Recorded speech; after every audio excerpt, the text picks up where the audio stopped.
Hello everyone, आप देख रहे हैं my YouTube channel Lakhnavi gardener. मेरे चैनल पर आप सभी का बहुत बहुत हार्दिक स्वागत है। दोस्तों, आज हम एक बहुत ही अहम चर्चा करेंगे एडेनियम प्लांट के बारे में, क्योंकि बारिश कंटिन्यूअस हो रही है। आप लोगों के एरिया में भी अच्छी बारिश हो रही होगी, तो एक बहुत बड़ी कन्फ्यूज़न हम सभी को रहती है कि हम बारिश के समय में कौन सा फर्टिलाइज़र डालें एडेनियम में, कौन से नहीं डालें। अभी हमारे लखनऊ में तो 1 अगस्त से लगातार बारिश हो रही है। मौसम काफ़ी गड़बड़ है। कई बार ऐसा होता है कि हम जो फर्टिलाइज़र बारिश के समय में दे देते हैं, फ़ायदे की जगह हमारे पौधों को नुकसान पहुंचा देते हैं। तो दोस्तों, आज का हमारा टॉपिक यही है कि कौन सा फर्टिलाइज़र एडेनियम में बारिश के समय में बेनिफिशियल रहेगा और कौन सा नहीं। फ्रेंड, आपने अगर अभी तक मेरा चैनल सब्सक्राइब नहीं किया है तो सब्सक्राइब कर लें, बेल आइकन को भी प्रेस कर दें ताकि आने वाली वीडियो की जानकारी आपको टाइम टू टाइम मिलती रहे। अगर वीडियो पसंद आए तो शेयर और लाइक ज़रूर करिएगा। दोस्तों, एडेनियम के लिए बरसात के समय में कुछ सावधानियां हमें बरतनी होती हैं। तो सबसे मेन कंसर्न है कि बारिश में कौन सा फर्टिलाइज़र हम नहीं डाल सकते हैं। ध्यान से समझिएगा, जो रॉक फर्टिलाइज़र होते हैं, जो कच्चे फर्टिलाइज़र होते हैं, वो हमको नहीं डालने होते हैं। कई लोग बताते हैं कि साहब प्याज के छिलके डाल दीजिए, पानी में भिगोकर छिलके डाल दीजिए, और प्याज का छिलका एक कच्ची खाद होता है। साथियों, ये रॉक फर्टिलाइज़र है। अगर हम इस मौसम में बरसात के प्याज के छिलके मिट्टी में हम डाल देंगे तो फंगस आ सकती है।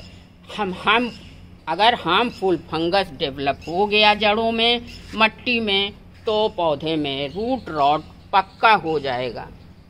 इसके अलावा केले के छिलके का भी हो गया। कई लोग बताते हैं कि उसमें फास्फोरस, पोटेशियम बहुत होता है, तो ये बात तो बिल्कुल सच है दोस्तों। काफ़ी अच्छा फर्टिलाइज़र है केले के छिलके का।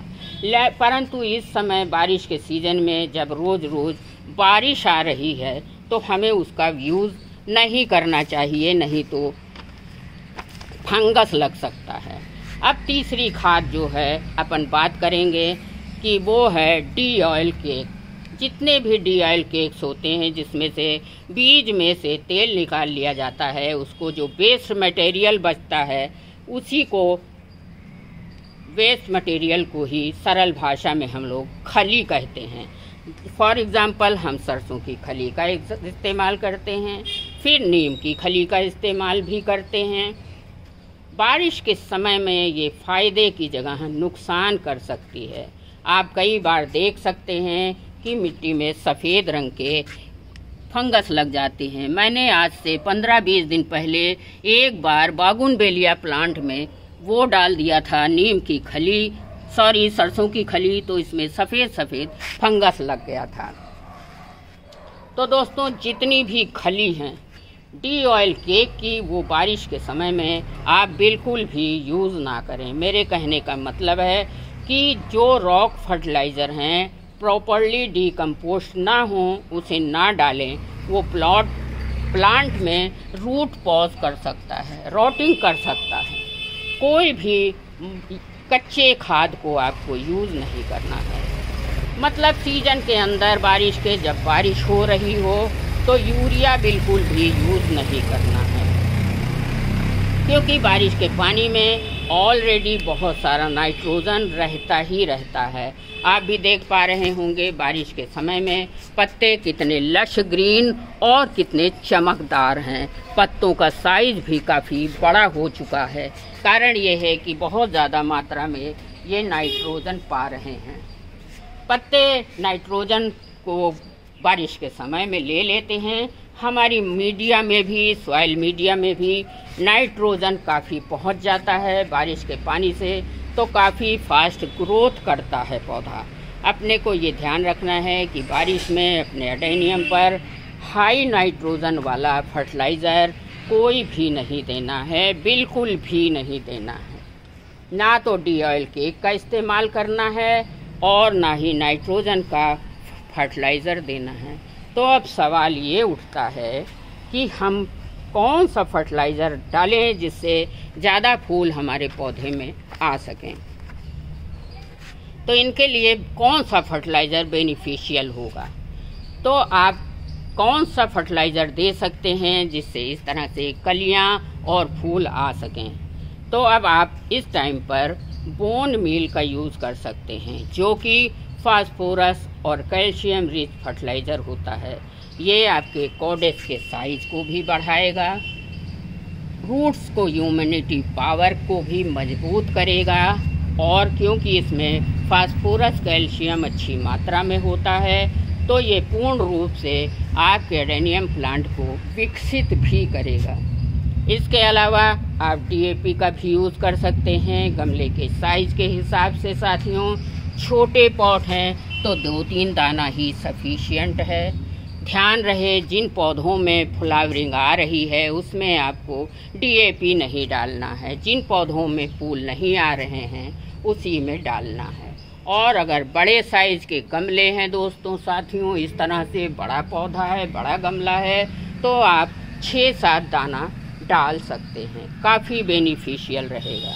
इसके अलावा दोस्तों हम क्या दे सकते हैं ताकि अच्छी क्वांटिटी में इस तरह से कलियां भी प्रोड्यूस करे पौधा और फूल भी देने लगे।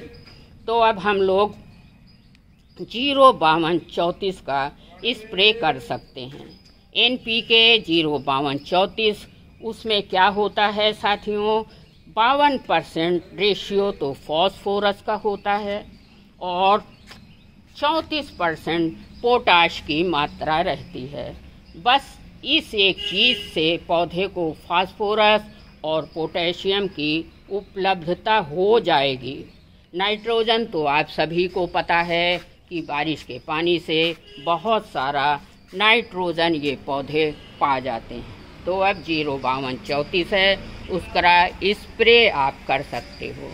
अपने को ध्यान ये रखना है जब बारिश ना हो रही हो तभी अपने पौधे पर 05234 का स्प्रे करिएगा और थोड़ा सा सॉइल में भी डाल दीजिएगा। तो इस तरह से आपको बहुत अच्छी फ्लावरिंग के रिज़ल्ट मिलेंगे। आपके सामने प्रत्यक्ष प्रमाण है कि मैं इसका स्प्रे 1 महीना पहले कर चुकी हूँ। बारिश में कुछ एक बातें हैं साथियों जिनका आप माइंड में रखेंगे कि हमें क्या यूज़ करना है और क्या यूज़ नहीं करना है, तो आपके एडेनियम काफ़ी हेल्दी रहेंगे और स्वस्थ रहेंगे, फूलों से इस तरह से भरे रहेंगे। अभी अगर आप एडेनियम लवर हैं, एडेनियम आपके गार्डन में नहीं है, तो नर्सरी से जाके 1-2 पौधे आप ला के लगा सकते हो। बहुत अच्छा समय है।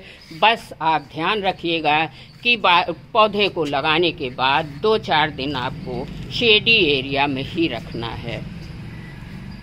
आपका पौधा इस तरह से हरा भरा फूलों से लदा रहेगा।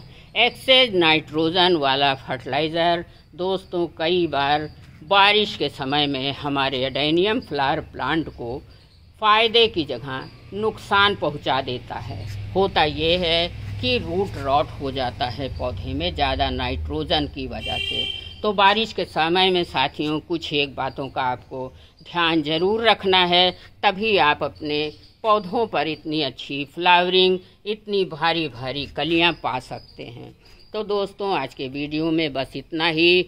अगली जानकारी के लिए देखते रहिए लखनवी गार्डनर चैनल। बहुत बहुत आपका धन्यवाद।